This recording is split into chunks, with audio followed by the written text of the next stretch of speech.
Quando a gente tem a oportunidade de celebrar, abrir a palavra de Deus, já parou? Que privilégio nosso de abrir as Escrituras Sagradas e juntos discorrermos e aprendemos, para a nossa vida. Essa série especialmente a gente está falando de um fundamento da fé que é absoluto. Sem a ressurreição, a fé cristã é em vão. Então, se nós não entendemos a importância da ressurreição na nossa vida, nós nunca vamos chegar à plenitude de sermos de fato seguidores do Cristo, aqueles que caminham e desejam se parecer cada vez mais com Ele. A ressurreição é pedra fundamental, porque sem ela, a própria Bíblia diz que os discípulos seriam os mais infelizes dos homens. Mas ninguém aqui quer viver uma vida de infelicidade. Nós cremos no fundamento da ressurreição. Nós viemos aprendendo algumas coisas, e hoje a gente vai aprender de algo importantíssimo, que é o que a ressurreição impacta a minha vida aqui e agora. Às vezes algumas pessoas estão pensando que ela é apenas um advento que acontecerá no futuro. Outros pensam, não, isso é um fato histórico do passado.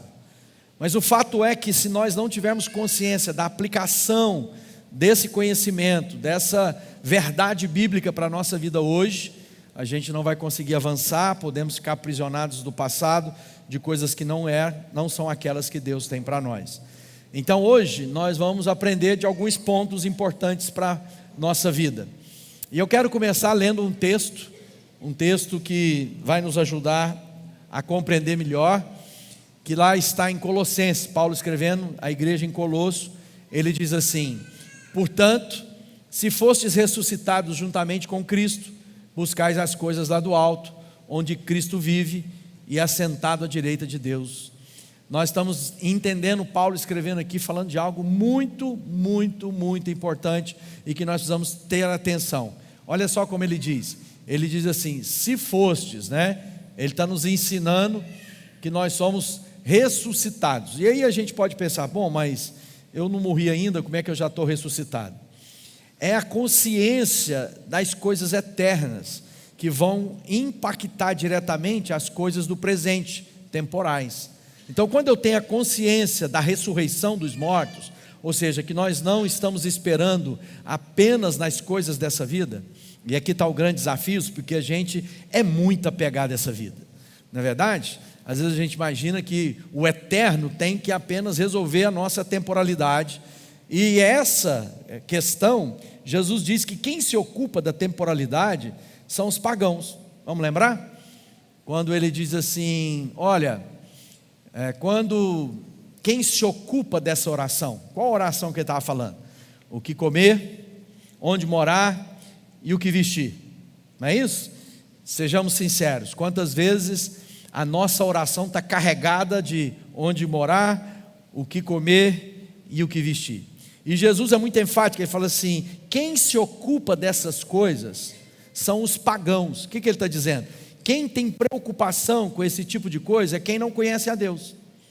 Porque vocês precisam primeiro buscar o reino de Deus e a sua justiça, porque todas essas coisas vos serão acrescentadas. Olha só, é importante a gente entender isso. Ele não estava dizendo que nós não precisamos de onde morar, o que comer e onde vestir.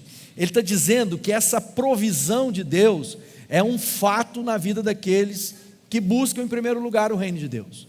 E agora o apóstolo Paulo está falando para nós coisas para a gente entender o eterno e o temporal. Ele está dizendo, vocês foram ressuscitados com Cristo, aqueles que já foram ressuscitados com Cristo. Então buscai as coisas lá do alto. Olha só de novo, buscai o quê? As coisas do alto. O quanto você tem buscado das coisas de eternidade na sua vida? E essa é a primeira pergunta que impacta a nossa consciência da ressurreição dos mortos. Então, quando a gente está preso, às condições do passado, ou perturbados, ansiosos pelas coisas do futuro, a gente deixa de viver o presente. Então, da onde vem as angústias da nossa alma? Quando a gente fica de alguma forma afetado pelas coisas que aconteceram no passado, e que eu e você sabemos que não podemos mudar as coisas do passado, mas elas continuam afetando a nossa vida do presente. Então eu fico lá saudoso, como poderia ser diferente. Minha casa, minha família, a minha rejeição, as coisas não deram certo, meu abandono. Ou eu posso estar tão ansioso, amedrontado com as coisas do futuro, que também isso perturba, isso corrompe o meu presente.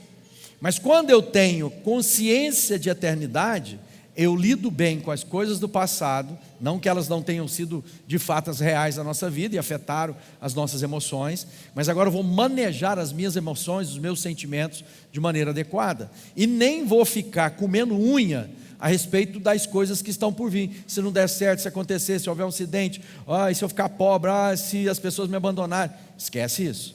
Aí eu tenho que transcender, ou seja, eu tenho que ter uma visão de eternidade, porque agora nós temos que lembrar que Isaías fala isso, ele fala assim: todos nós nos desviamos como ovelhas, deixamos o caminho de Deus para seguir os nossos caminhos, e no entanto Deus fez cair sobre ele os pecados de todos nós. Aqui é uma história cumprida nesse capítulo, que Isaías está dizendo o seguinte: eu e você agora, e lá no passado, era uma palavra profética, tanto para o povo daquele presente momento, como para nós que viríamos depois. Ele está dizendo: olha, todos nós, antes de nos entregarmos aos caminhos do Senhor, vivíamos na nossa própria percepção.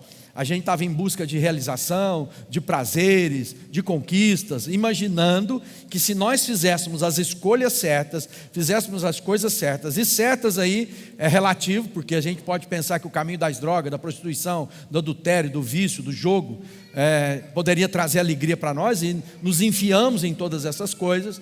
Então nós estamos distantes das coisas de Deus. Mas aí ele está dizendo: mas porque Deus, na sua infinita misericórdia, fez recair sobre o Messias, o Cristo, a culpa de todos nós.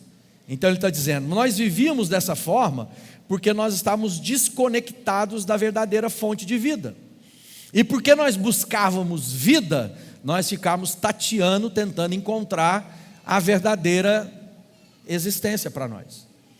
Agora ele está dizendo: agora não, agora Cristo entrou na vida de vocês, Ele tomou o seu pecado, Ele levou aquilo que te separava. Ele está dizendo para mim e para você: agora é uma nova realidade, um novo tempo, uma nova vida. E isso vai fazer o quê? Com que eu busque as coisas do alto. Quando o apóstolo Paulo está escrevendo aos Colossenses, ele está dizendo: ser forte, né? Então ele está dizendo para nós: se fostes ressuscitados, não ser forte, ressuscitados, buscai as coisas lá do alto.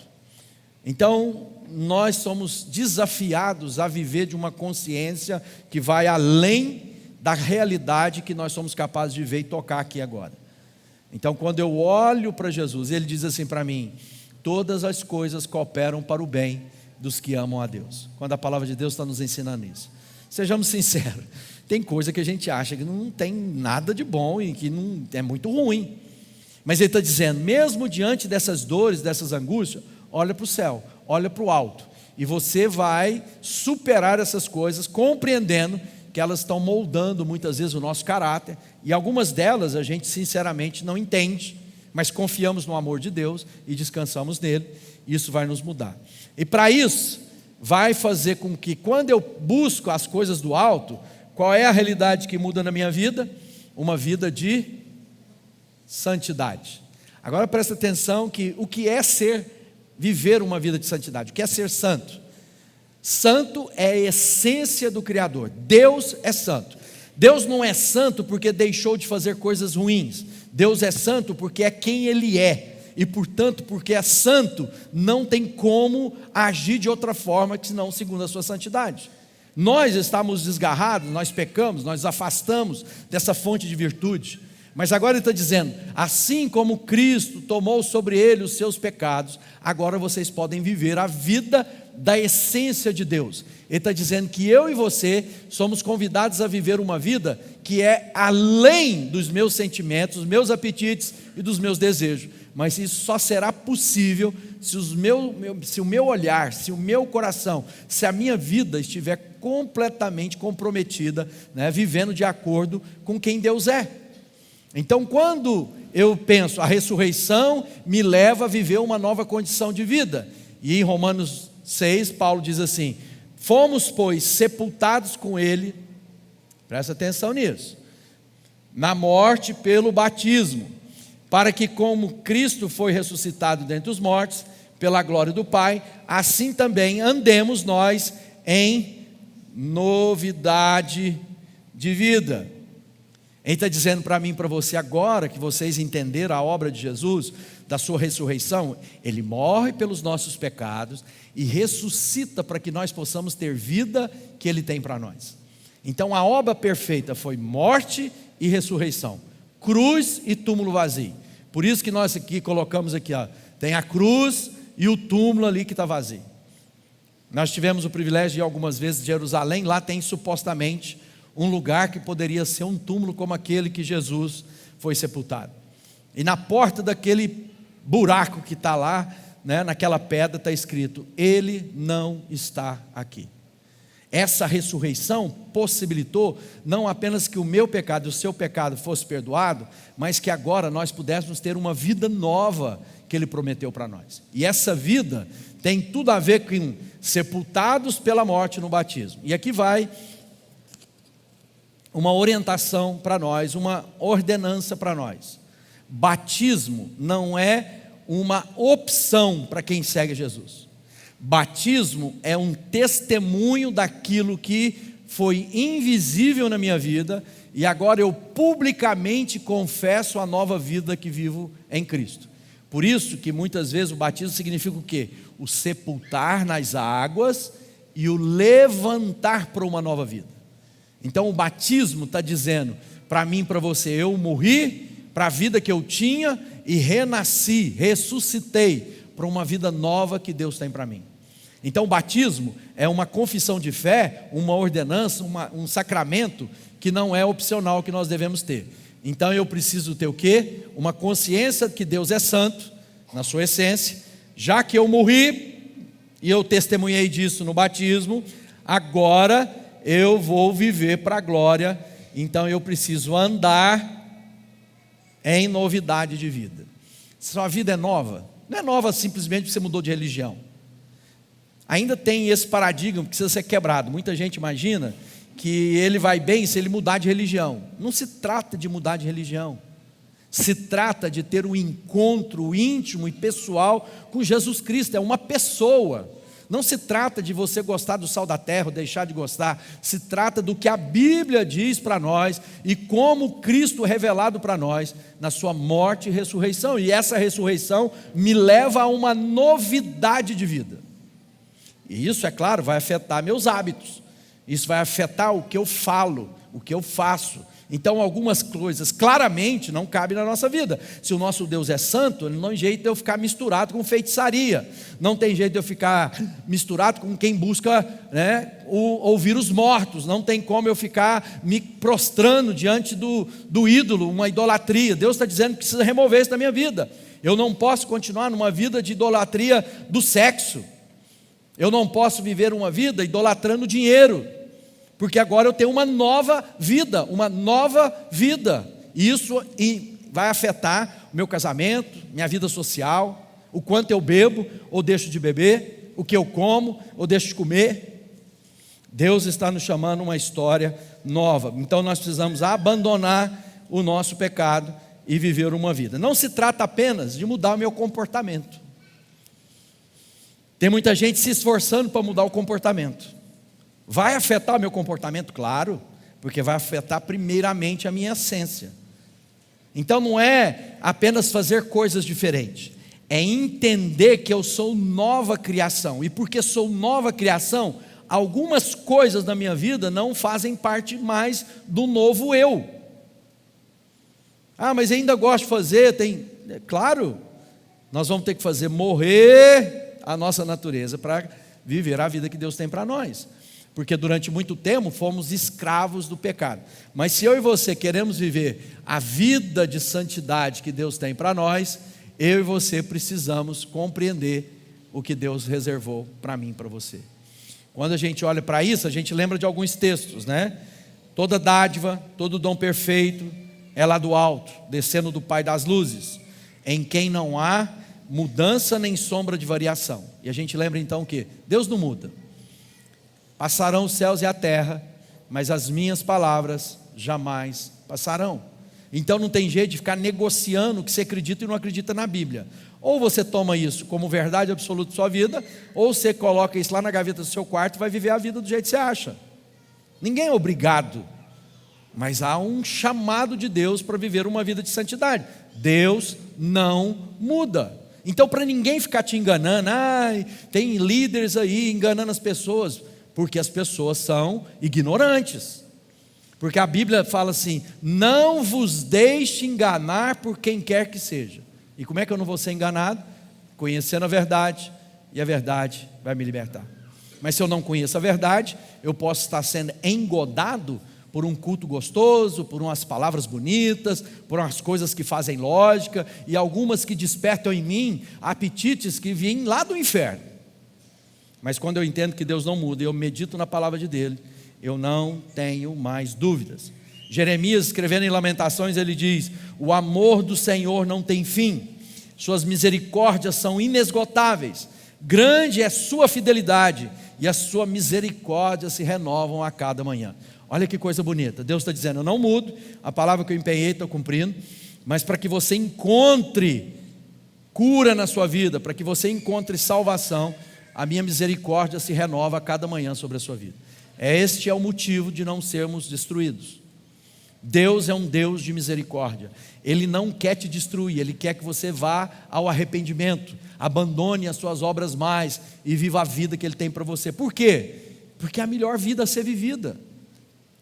Não é porque Deus tem crise que todo mundo tem que fazer do jeito que Ele quer. É porque quando Ele projetou a mim e a você, o plano dele é para que você tenha vida e vida em abundância.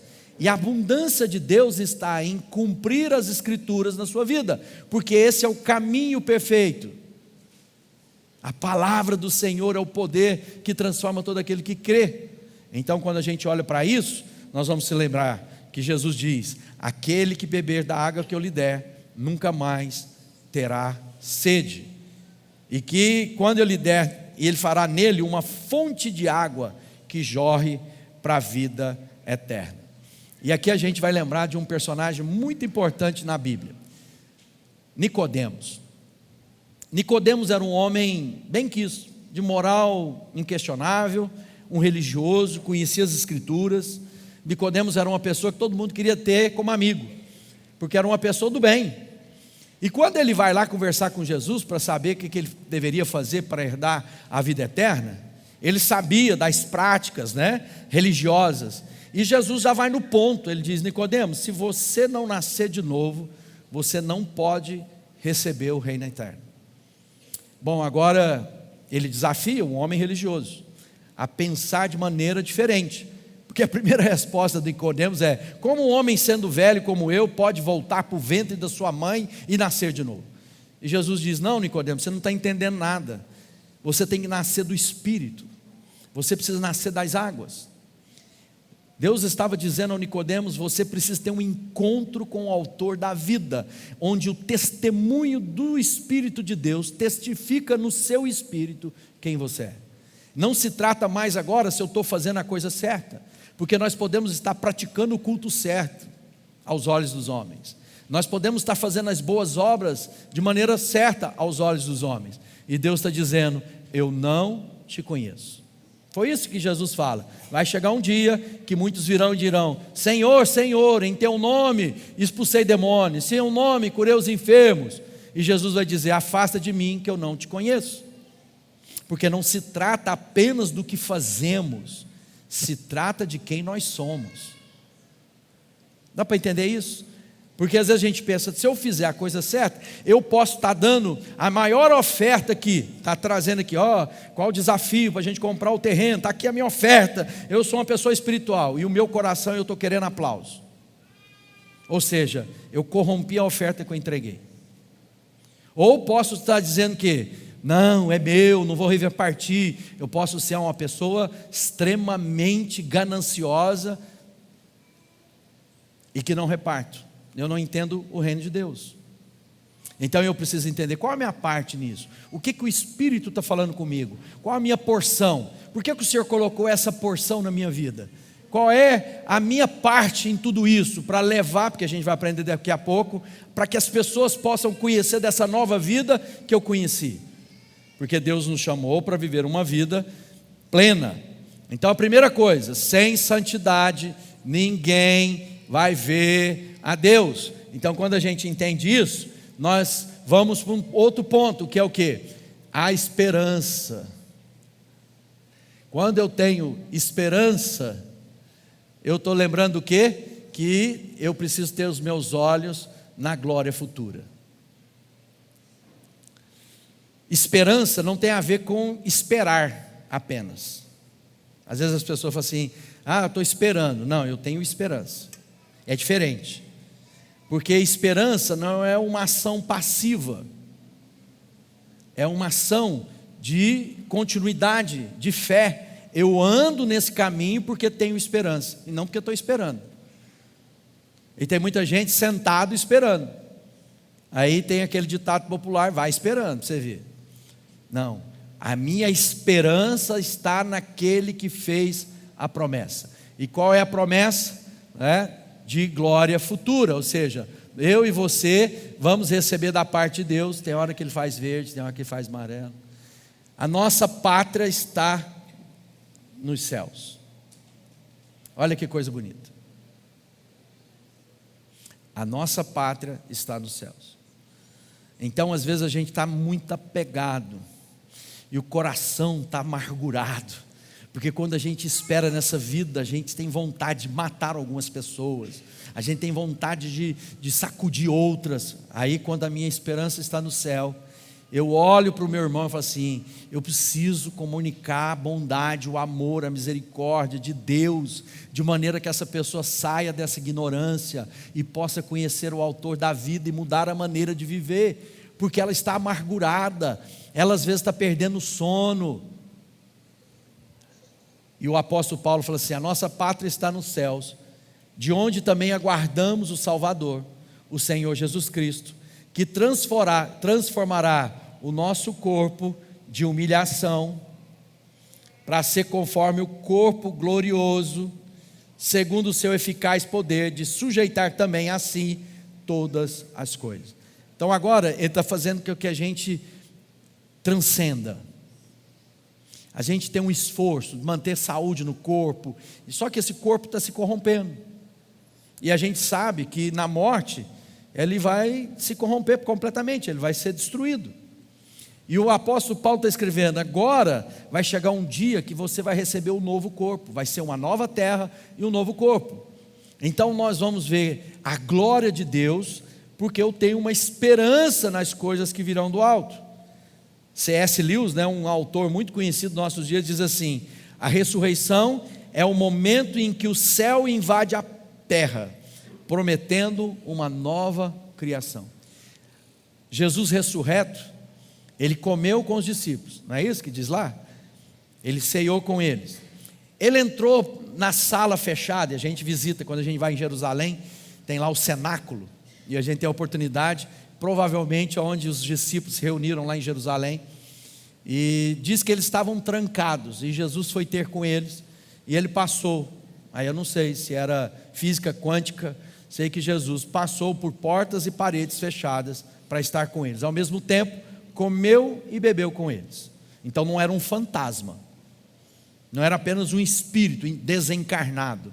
Ele está falando de um novo corpo e uma nova história a ser construída. Então, meu irmão, minha irmã, a nossa cidadania está no céu, de onde está a nossa nova natureza. Quando a gente olha então para a promessa, Paulo escrevendo aos Efésios, bendito seja o Deus e Pai do nosso Senhor Jesus Cristo, o qual nos abençoou com todas as bênçãos espirituais nas regiões celestiais em Cristo. No verso 10 ele diz, de fazer convergir em Cristo todas as coisas, na dispensação da plenitude dos tempos, tanto as que estão nos céus, como as que estão na terra. Há uma promessa, e essas bênçãos estão nas regiões celestiais. E aí como é que eu acesso às bênçãos de Deus? Fé. Para mim ter fé, eu preciso conhecer quais são as promessas. Como é que eu conheço as promessas? Lendo a Bíblia, orando a Deus. Então tem muita gente que diz que serve a Jesus e desconhece quem Jesus é, porque nunca leu a Bíblia.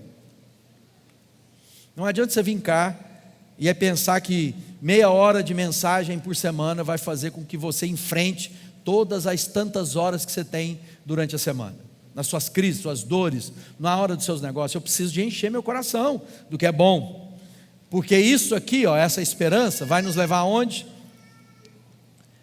A um chamado. Então eu e você temos um chamado. Às vezes eu me deparo com algumas pessoas, alguns irmãos que falam assim: eu não sei o propósito da minha vida, parece que a minha vida está vazia, eu conquistei aquilo que eu me propus a conquistar na minha formação, no meu recurso financeiro, eu tenho família legal, meus filhos são bacanas, mas parece ter um vazio. Enquanto nós não entendemos que fomos chamados a uma missão, eu e você não vamos alcançar a plenitude. Há uma missão de Deus para nós, há uma caminhada e uma jornada. Enquanto eu ficar pensando que eu sou apenas um recipiente recebendo coisa de Deus, e aí para todas as coisas, eu quero ajudar. Quantas vezes você foi numa ação do Amor é Mais, para você ver quanto há necessidade numa cidade tão próspera como Uberlândia, e a gente tem gente morando na lona ainda dentro dessa cidade? Quantas vezes você já foi lá levar uma cesta básica de uma mãe que cria 6 filhos, que o marido está preso, e ela fica orando para ele não sair, porque a última vez ele foi preso porque estava querendo violentar as filhas.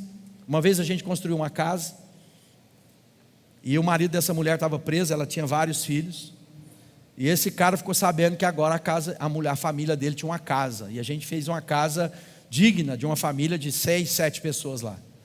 Sabe o que ele fez quando ele saiu da cadeia? Fechou todo mundo dentro da casa e pôs fogo na casa. A sorte que os vizinhos viram e arrombaram a porta e tiraram mulher e filho lá de dentro, porque ele queria vender a casa, e ela dizia que não ia deixar ele vender a casa. Gente que precisa do amor de Deus.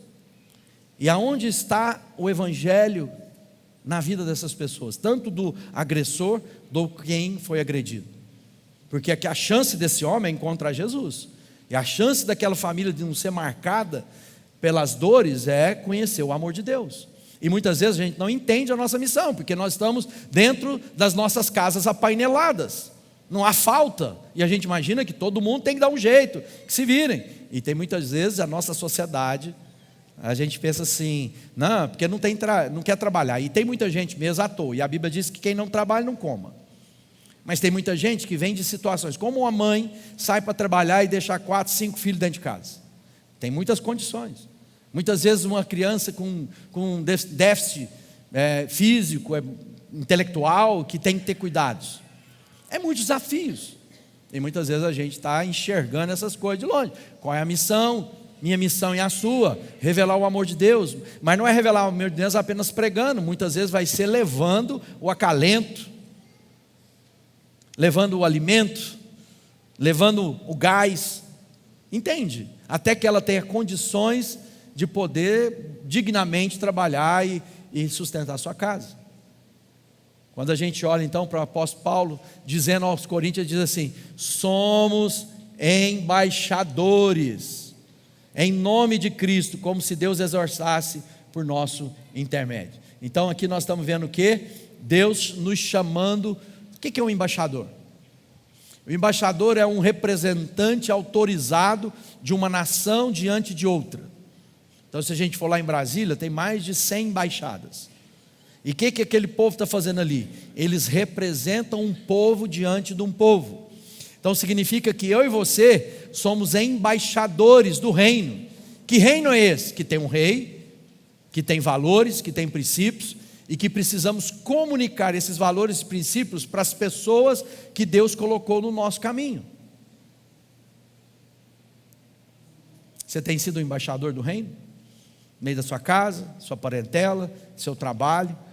Ou você está mais para agente secreto do reino do que embaixador do reino? Porque muita gente nunca compartilhou sua fé nem com a pessoa que trabalha do lado dela, na mesa do lado. Nem lá no seu futebol, porque seu testemunho é péssimo. O embaixador do reino fala de acordo com os valores do reino. Ele vive de acordo com os valores do reino. Então, nós precisamos ser esses embaixadores. É a missão de Deus para nós. Então, pare e pense. Eu e você fomos chamados a uma missão. Eu e você somos embaixadores. Embaixadores de quem? De um Deus que na sua essência é santo, que nos chama a santidade, que não representa apenas essa temporalidade, mas o eterno. Olha quanta coisa. E agora, na hora das dores, da angústia, eu sou resposta de Deus para a vida de alguém. Porque provavelmente, eu não sei na vida de quem você viu a Bíblia pela primeira vez. Onde você viu Jesus? Você já parou para pensar? Onde você viu Jesus pela primeira vez? Onde você leu a Bíblia pela primeira vez? Talvez seja na vida do seu pai, da sua mãe, de um amigo de faculdade. Aonde você viu? E talvez em torno de você tem muitas pessoas que têm a chance de ver Jesus e ler a Bíblia pela primeira vez na sua vida.